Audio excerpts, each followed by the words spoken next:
countries like Canada, where you are, Brazil and South Korea already are voicing strong opposition to Trump's announcement. In fact, US allies like Canada and Mexico and the EU are among the most vocal critics of Trump's sweeping policies so far.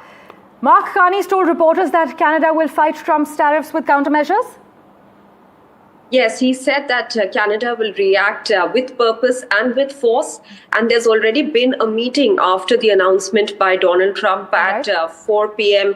Eastern Time in Canada that Mark Carney held. One meeting was held even before the announcement by US President Donald Trump, but the exact countermeasures by Canada have not been announced so far.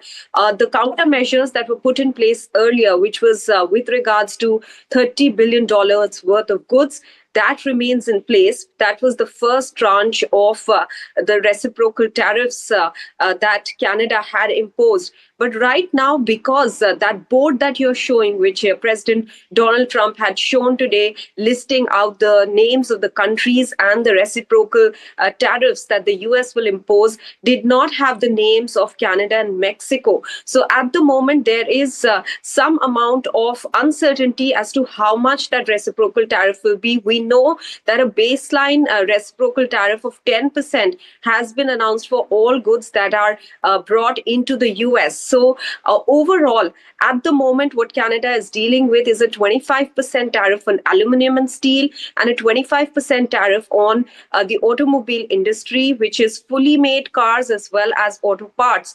And that really is the big hit for Canada. And it is a very politically sensitive issue as well. The province of Ontario, clearly where a lot of auto manufacturing is located, is one where we are seeing a lot of action with elections due in Canada on 28th of April. We are seeing leaders go there, talk to these automakers, the sectors, the workers who will be impacted by this.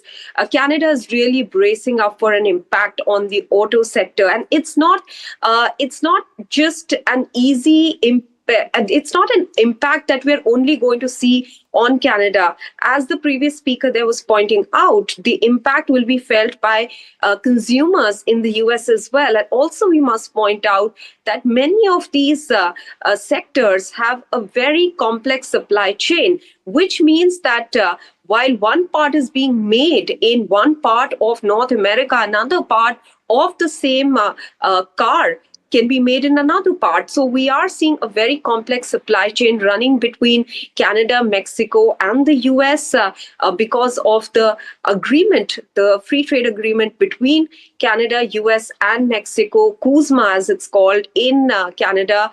We had seen some sort of seamlessness in the manner in which trade was conducted, which is all at the moment being appended here. And we are likely to see that 10% baseline tariff that I was pointing out on products that are and goods that are not compliant with CUSMA. So we will have to wait to see what the full impact really looks like, what the assessments are. But at the moment, the auto industry seems to be taking the biggest hit as far as Canada is concerned, which is a matter of severe concern here.